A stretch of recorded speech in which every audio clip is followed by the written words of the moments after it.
की, भारत माता की। धन्यवाद। इस कार्यक्रम के विशिष्ट अतिथि और हमारे भारत सरकार के राज्य मंत्री श्रीमान कृष्णपाल जी गुर्जर, नेता प्रतिपक्ष और प्रभावी नेता प्रतिपक्ष, और लंबे समय तक जिन्होंने भारतीय जनता पार्टी को ऊंचाई देने में अपना योगदान दिया है, ऐसे आदरणीय गुलाब चंद जी कटारिया, यहां के सांसद बांसवाड़ा श्री कनकमल जी कटारा, पूर्व मंत्री श्री बदन जी दिलावर, फूल सिंह जी मीणा ग्रामीण विधायक उदयपुर, धर्मनारायण जी जोशी विधायक मावली, बाबूलाल जी खरांडी विधायक झाडोल, प्रताप लाल जी भी विधायक गोगुंदा, अमृतलाल जी मीणा विधायक सलुम्बर, रामेश्वर जी गुर्जर संभाग अध्यक्ष गुर्जर समाज, और यहां के महापौर श्रीमान जीएस टॉक जी,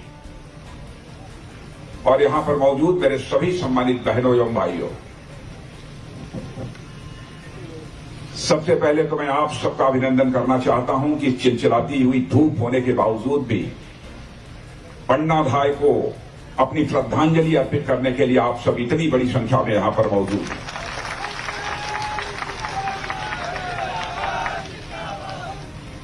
और मैं आभार व्यक्त करना चाहता हूं माननीय गुलाब चंद जी कटारिया और यहां के महापौर श्री मीणा जी और यहां के सारे जनप्रतिनिधियों का कि उन्होंने यह फैसला किया कि पन्ना धाय की एक शानदार प्रतिमा उदयपुर में बननी चाहिए और उस पन्ना धाय के साथ चंदन की भी बननी चाहिए और साथ ही साथ उदय सिंह जी की भी बननी चाहिए।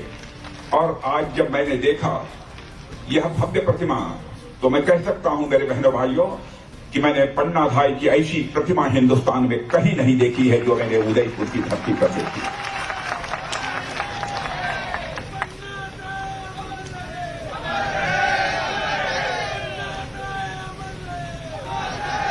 आज के कुछ दिनों पहले जोधपुर के पास में मैं दुर्गा सिंह राठौर की प्रतिमा का अनावरण करने गया था।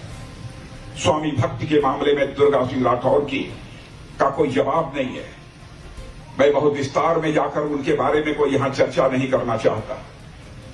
और आज उसके बाद इस राजस्थान की वीर भूमि पर दूसरी प्रतिमा का मैं अनावरण कर रहा हूं, तो अपनी पूजनीय पन्ना धाय की प्रतिमा का मैं यहां पर अनावरण कर रहा हूं।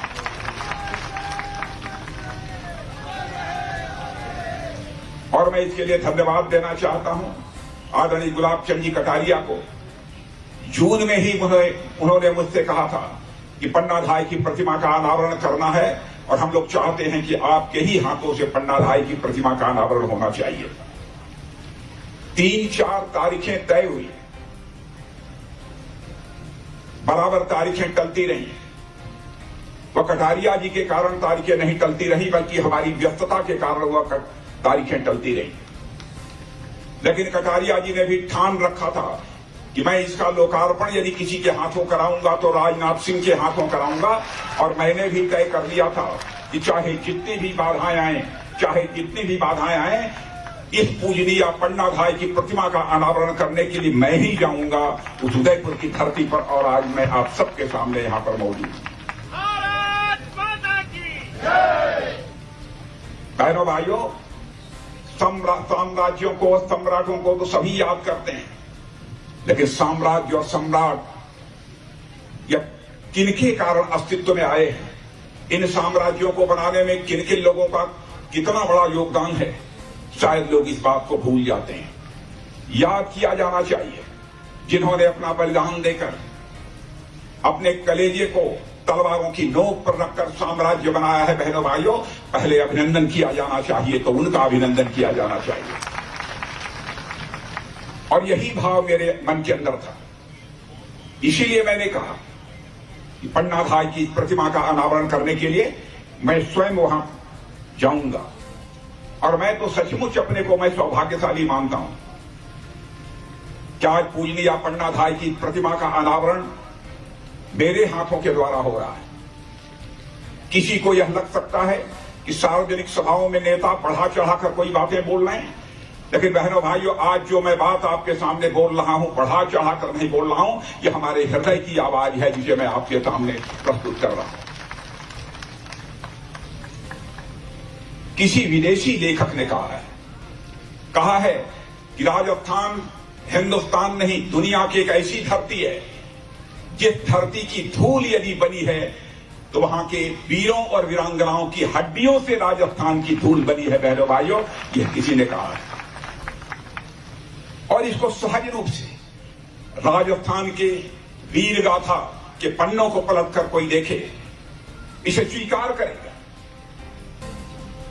कि सचमुच यह ऐसे वीरों और वीरांगनाओं की हड्डियों की धूल से यह राजस्थान की धरती बनी है। शौर्य और पराक्रम का जहां तक सवाल है, राजस्थान में मेवाड़ हो, चित्तौड़ हो, राजस्थान में शौर्य और पराक्रम की कितनी गाथाएं हैं, उसके बारे में मुझे बहुत ज्यादा विस्तार में जाकर बतलाने की आवश्यकता नहीं है। कैसा योगदान था, कितना योगदान था पन्ना धाय का, इसके बारे में हमारे पूर्व वक्ताओं ने विस्तार पूर्वक आपके सामने चर्चा कर दी है, इसलिए मैं उसके बहुत विस्तार में जाकर चर्चा नहीं करूंगा। लेकिन कल्पना कीजिए, हमारी माताएं बहनें यहां पर बैठी हैं, यह कल्पना करें कि जिस समय उन्होंने उदय सिंह जी के बिस्तर पर अपने बेटे को लिटा दिया था, क्योंकि राजसी बिस्तर पर चंदन नहीं सो सकता था, उदय सिंह ही सो सकते थे, लेकिन माता कर्मावती ने कहा था कि दुर्गावती जी, ये पन्ना धाय सारी जिम्मेदारी उदय सिंह जी आपके कंधों के ऊपर देकर मैं जा रही हूं। कैसे बखूबी पन्ना धाय ने उसको निभाया।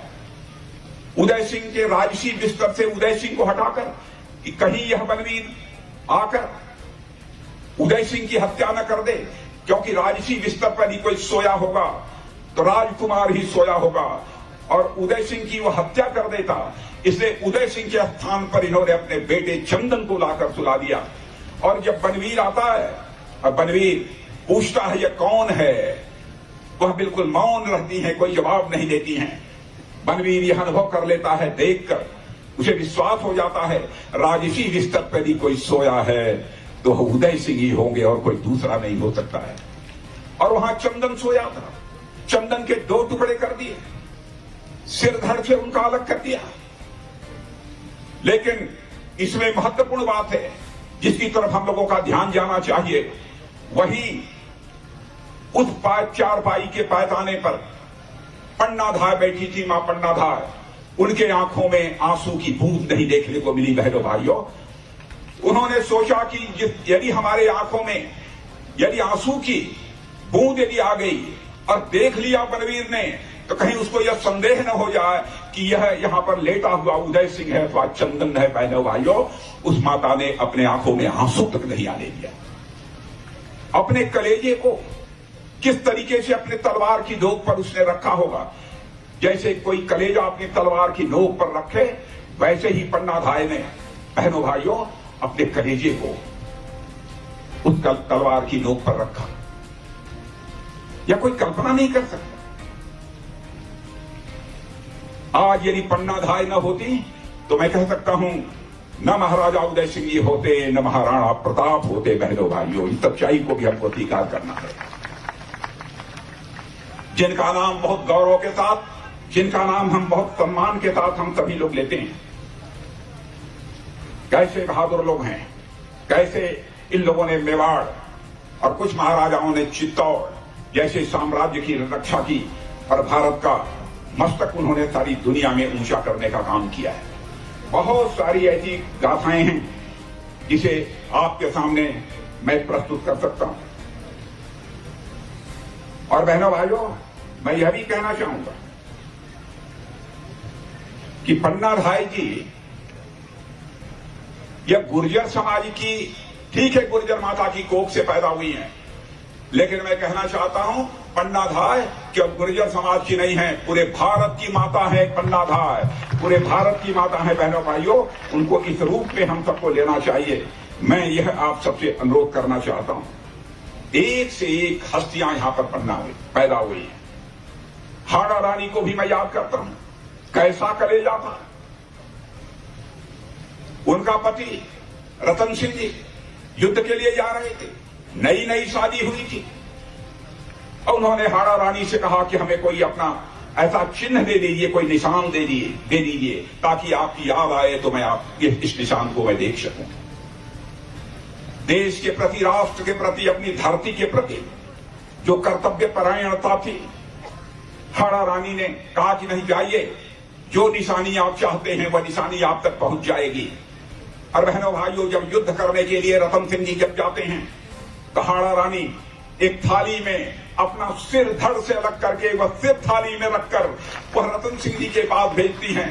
और रतन सिंह जी के पास जब वह पहुंचता है, ऊपर से वह हटाते हैं कवर, उसका चद्दर जब हटाते हैं बहनों भाइयों, तो उसमें हाड़ा रानी का सिर उनको दिखाई देता है। पांव तले जमीन खिसक जाती है। कैसी वीरांगनाएं, कैसी कैसी वीरांगनाएं इस राजस्थान की धरती पर पैदा हुई है, चित्तौड़ में, मेवाड़ में। बहनों भाइयों, हर भारतवासी का मस्तक गर्व के साथ ऊंचा हो जाता है।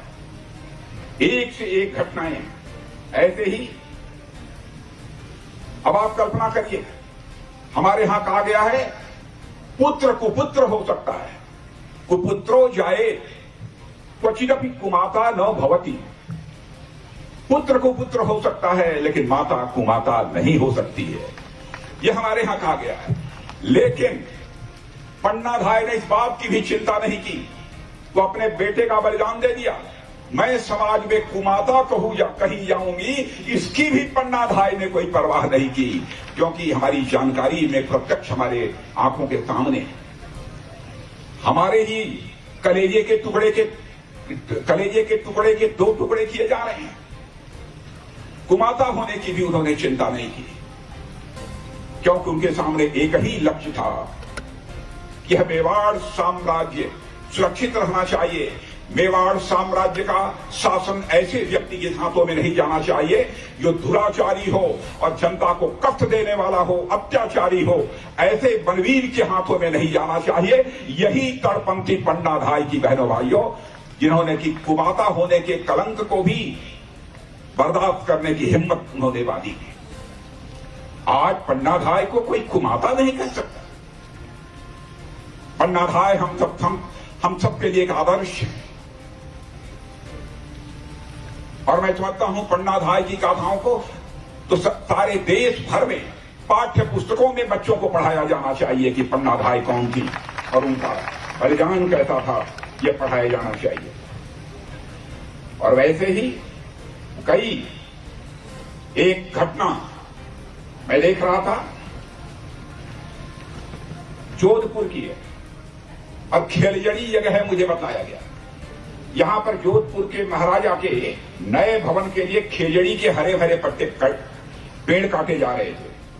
अमृता देवी एक ऐसी वीरांगना यह भी रही है जो अपनी बेटियों को साथ लेकर 350 से ऊपर विश्नोई संप्रदाय के सदस्यों को ले जाकर उस पेड़ों के साथ चिपक जाती हैं ताकि महाराजा उन हरे भरे पेड़ों को काट न सके।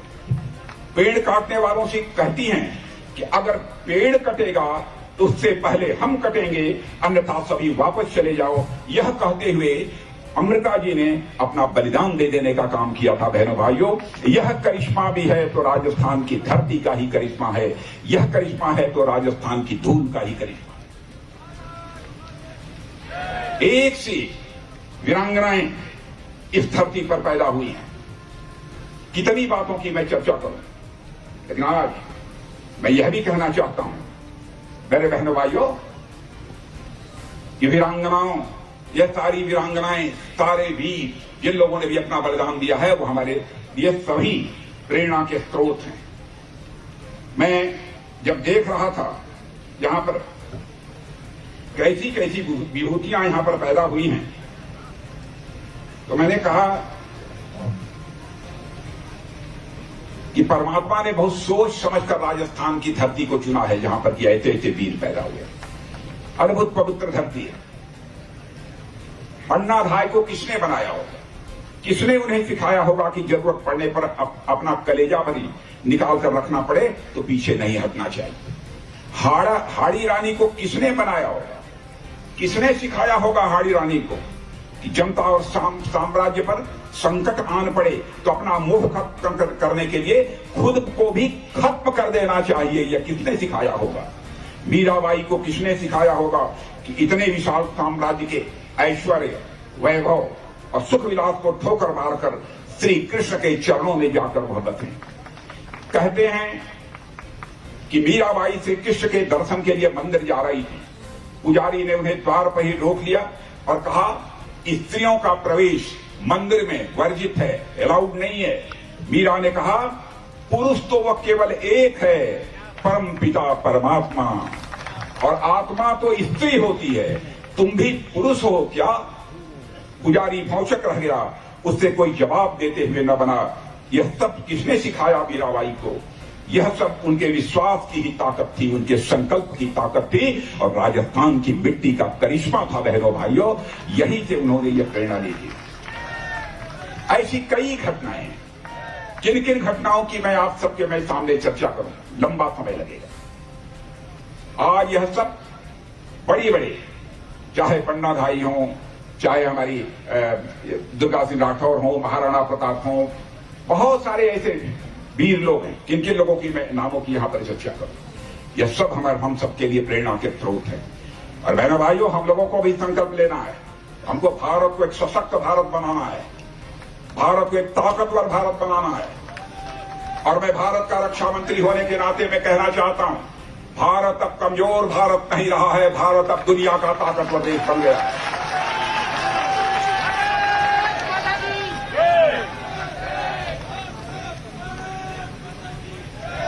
भारत का इतिहास रहा है, भारत के इतिहास के पन्नों को पलटकर कोई देखे, मेरे बहनों भाइयों, भारत ने आज तक दुनिया के किसी देश पर न तो कभी आक्रमण किया है और न दुनिया के किसी देश के 1 इंच जमीन पर भारत ने कभी कब्जा किया है। यह भारतवासियों का चरित्र है। लेकिन भारत की ओर आंख उठाकर बुरी नजरों से देखने की किसी ने कोशिश की तो भारत ने उसका मुंहतोड़ जवाब दिया।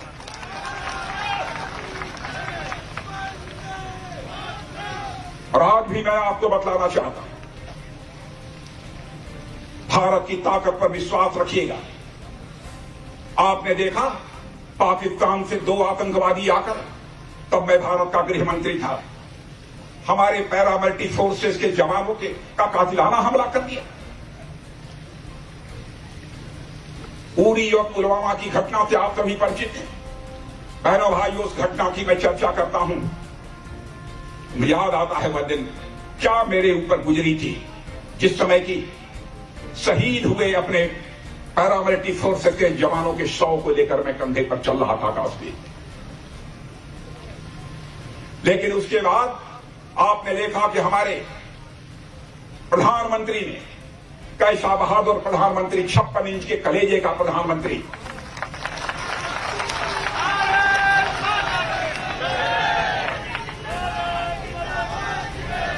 उन्होंने हम 2-3 लोगों को, 2-3 मंत्रियों को बुलाकर, 2-3 मंत्रियों को बुलाकर चटपट 5 मिनट के अंदर फैसला कर दिया। और उसके बाद आपने देखा कि हमारे भारत के सेना के जवान भारत की धरती से नहीं बल्कि पाकिस्तान की धरती पर जाकर आतंकवादियों का सफाया करने में पूरी तरह से कामयाब।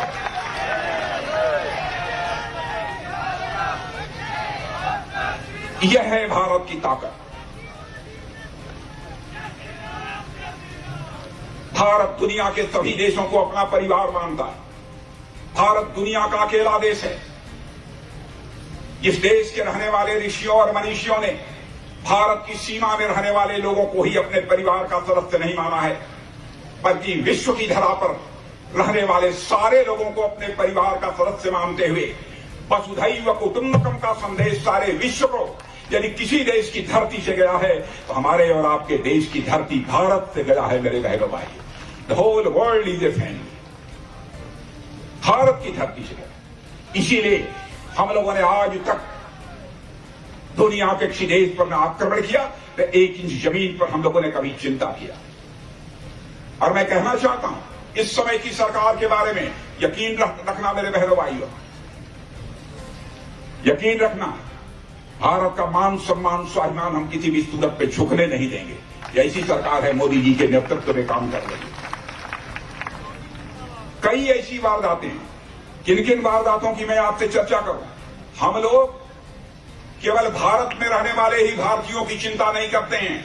माता पन्नाधाय की प्रेरणा से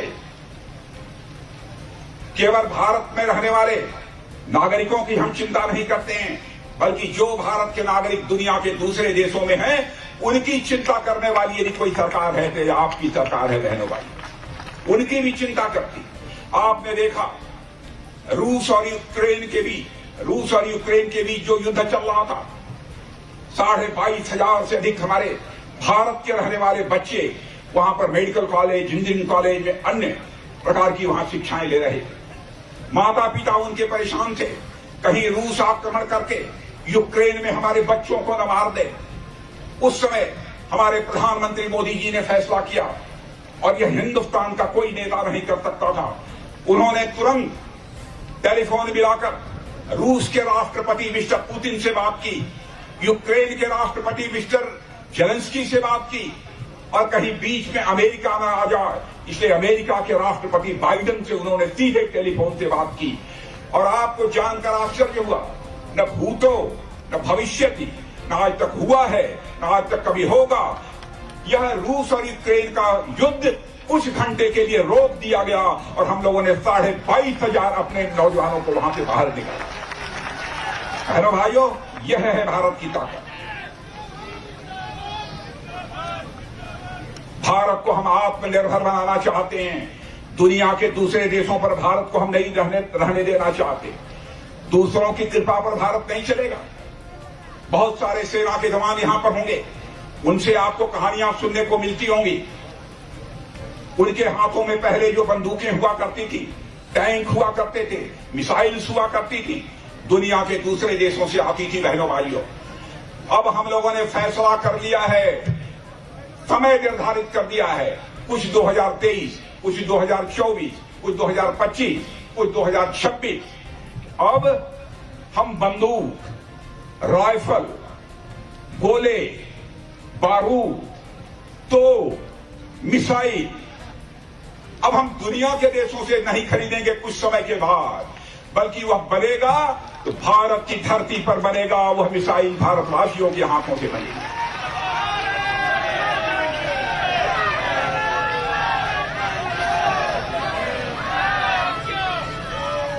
भारत की बेरोजगारी का संकट भाषण देने से समाप्त नहीं होगा। कलेजा मजबूत करके कुछ फैसले लेने से ही भारत के नौजवानों के हाथों को रोजगार मिलेगा। वह हमारे प्रधानमंत्री जी काम कर रहे हैं। किन किन चीजों की चर्चा करें?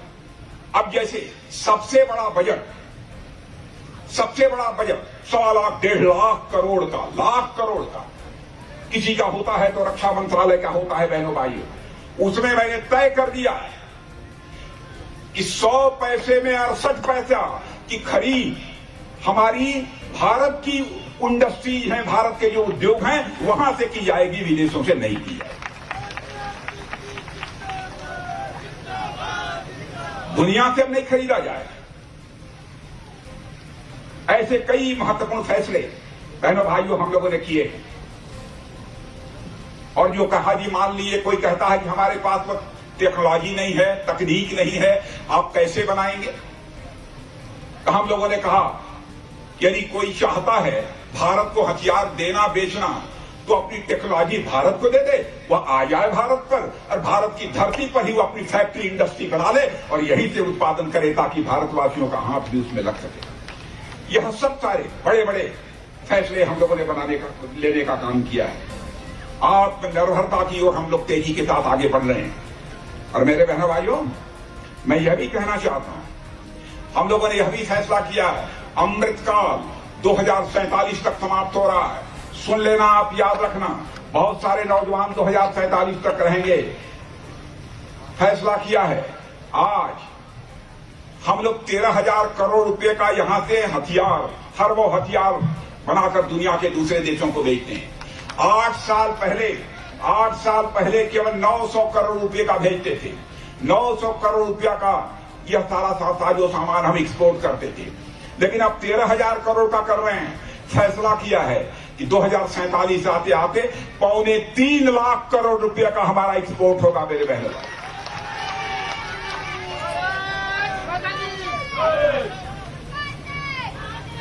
भारत एक ग्लोबल लीडर के रूप में अपने प्रधानमंत्री के कारण इमर्ज होकर आया है बहनों। ग्लोबल लीडर के रूप में हमारे प्रधानमंत्री की छवि भी बनी है। इस सच्चाई को भी हमको स्वीकार करना पड़ेगा। और मैं ये कहना चाहता हूं, भारत को आप विश्व गुरु बनाना चाहते हैं ना, बनाना चाहते हैं कि नहीं बनाना चाहते हैं? सुन लेना, हिम्मत के साथ आप अपने कदम आगे बढ़ाइए। 25 वर्षों का समय लगेगा, इससे ज्यादा समय नहीं लगेगा। अमृत काल समाप्त होते होते 2047 आते आते भारत पुनः विश्व गुरु के पद पर आसीन होगा मेरे बहनों।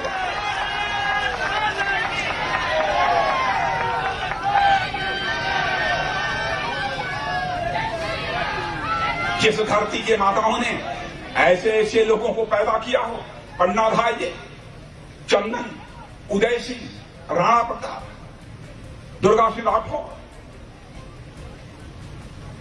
वही खून हम लोगों के भी जिस्म में है मेरे बहनों भाइयों। वही खून हमारे जिस्म में भी है। बस केवल एक बार याद करने की जरूरत है। याद कर लोगे तो कोई मां का लाल हमारी तरफ आंख उठाकर देखने की जरूरत नहीं करता।